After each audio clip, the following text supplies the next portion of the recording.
today we're going to talk about a 12D Synergy implementation, and I guess the agenda for today we're going to go over is just talk about implementations in general and probably talk a little bit about change management. Then we'll have a look at what we would call our boilerplate implementation process. So we'll talk a little bit about what Tim and I do in that implementation of 12D Synergy.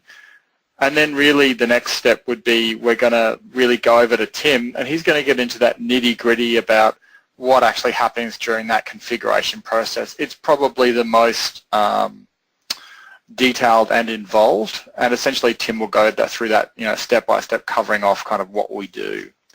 So in my part of the presentation, I'll be talking about the definition of what an implementation is.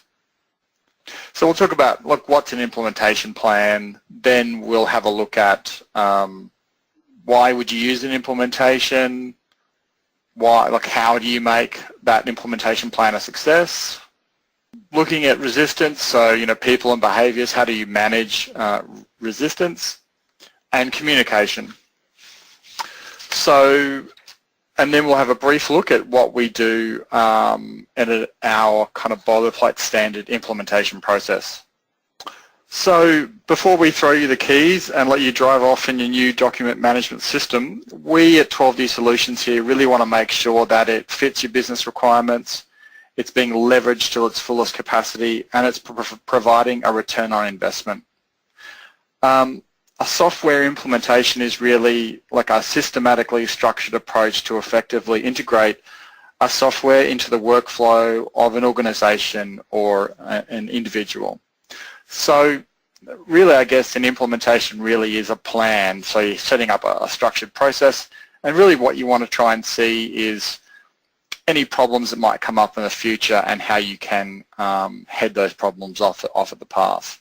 So for an example, what our customers might actually do is they might run a pilot project, they may pick one job to do, or they might go, we're gonna use a phased rollout implementation, and they're all used for various reasons.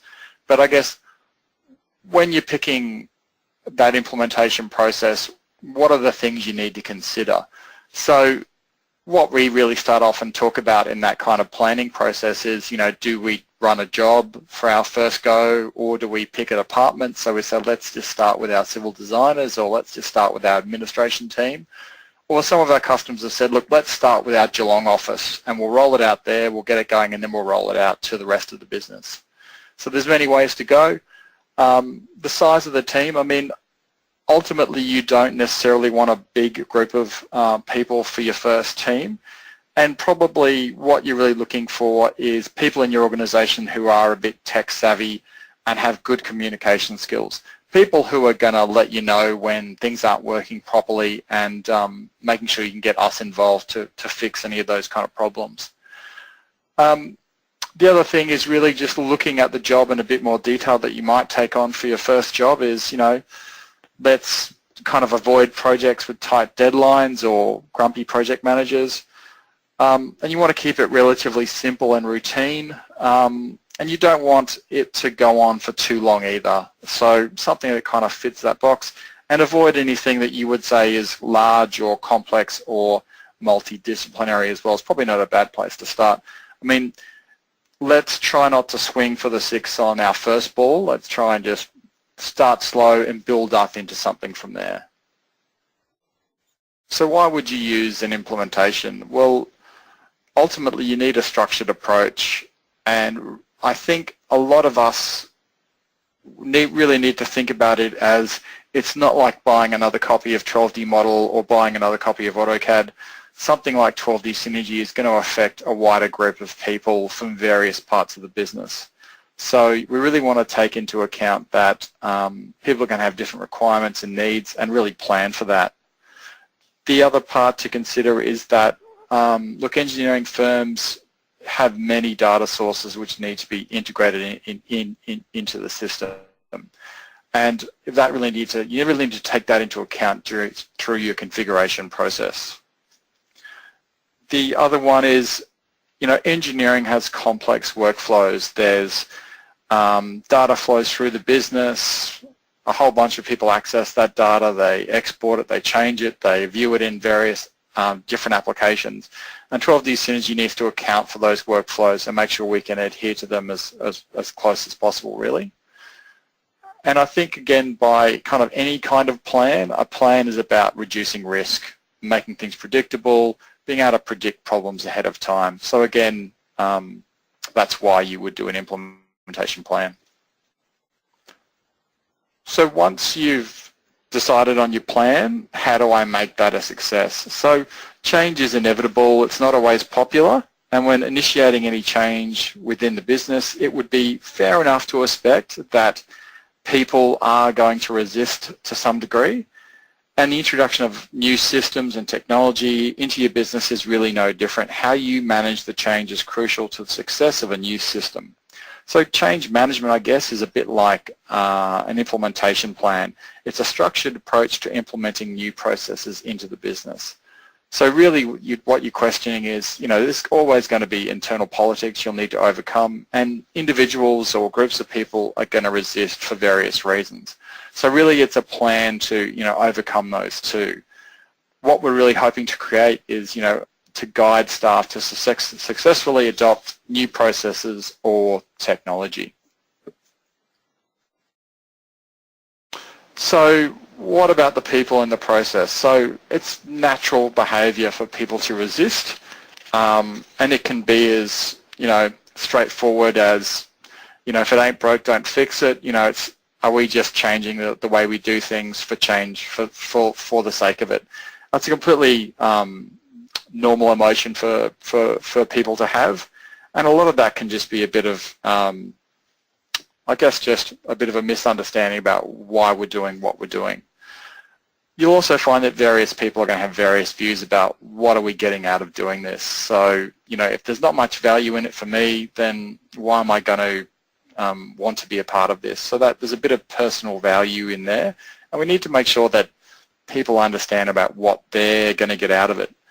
When you're going through that planning process initially, you really need to create this, what you would call a guiding coalition. So you might have someone involved from the design side of the business, like someone from administration or project management or the CAD manager, for example, getting those people together and going through the plan and how you plan to do it and getting their feedback on, how this is going to affect this group or that group. And they also want to understand, you might go through a change process and one department in the business might get more benefit from it than the others. And again, it's just an acknowledgement of understanding why we're doing what we're doing. It's also the perception, I think, of some people. Every person at different layers of the business is going to, I guess, visualize or realize certain benefits. Or so someone like the owners and the managers are going to have a different view of what they're going to get out of a data management system than what the doers might. And really, it's about listening to those frontline people who are doing the work. And look, people at the front line of the business, they're out there, they're doing the work. They don't want to be thinking that we're going to implement this new system and all I'm going to have to do is more work. They're really going to resist if they think that their job is going to get harder, and that's just logical. When we talk about resistance, there's probably two basic groups to think about there. You've got active resistance and passive resistance. So an active resistor is going to be obvious, they're going to be vocal, they're going to talk about what they don't like, and they're going to challenge other co-workers internally about, why are we doing this? Don't you see that it's going to take longer or more complex or whatever it might be? And that's great because they're making themselves obvious. You can talk to those people, go through their concerns, and hopefully, solve the majority of what their concerns might be. The passive resistor, it's a little bit harder because initially they might non-verbally agree or kind of superficially agree that this is a good idea, but when the rubber hits the road and the change starts happening in the business, they switch from passive to active. And I guess that's something just to keep aware that there may be a lot of phases of this, convincing and reinforcing that you're going in the right direction and the reasons why you're doing it. So I guess really that title of this slide really does sum up the whole thing. It really is about communication. So from a people perspective, the main thing is communication, and that's two-way communication, not just telling people, but listening to feedback from them, from the people on the front lines, and making changes where possible to make the process smooth. Again, I guess what you really want to do is explain the need for the change to everyone, and they understand why we're doing what we're doing. That building of that guiding coalition that I mentioned before, making sure that everyone in the business is represented, and we've communicated the vision and the benefits of what everyone's going to get out of it. There's going to be change, there's going to be changes to business process, that's completely normal, but the net result is things are better, things are easier, for example. Look, training and onboarding is important. If someone feels like they're just not confident, they haven't had enough training or getting used to the system, something you need to keep an eye on. And think about it from various different approaches, whether it's reading manuals or watching videos on YouTube or a face-to-face training. Have them all available there. And really, we need to relate the training back to what our workflows are in our business. A pilot project's a great way to get that real-world feedback, and that's what people really want to use it in anger and get that great feedback. And again, listen to our users, understand what worked, what didn't, and what solutions, what changes can be made to make it work for everyone. So, to summarize, have a plan, be reasonable, think ahead, communicate to everyone, and review and adjust the plan. Don't think that one plan has to be the perfect solution from end to end. Adjust it as you go. So the goal is to have a successful change over to a new business process where everybody wins. Now briefly, just to give you a bit of an idea, I've just done up one slide here on what our implementation process is. And there's a couple of sessions that we do. So training, we do training on various features of 12D Synergy. And then we have this second session, which is the configuration session, which Tim's going to get into next. So if I just start on the left-hand side here, we go and install the software on your system. We spend some time creating a plan of action about how we're going to go around it. Are we going to do a rollout? Are we going to do a trial? Are we going to do a pilot? How are we going to go about it? We start the training. Then once we finish training, we head into the configuration, and that's really configuring, in a lot of cases, for the pilot. We start the pilot, and then we continually follow up with you ongoing over the next few months, maybe every fortnight, maybe every week, depending on how you're going, and make sure that we're tweaking your implementation of Synergy to what goes in your business.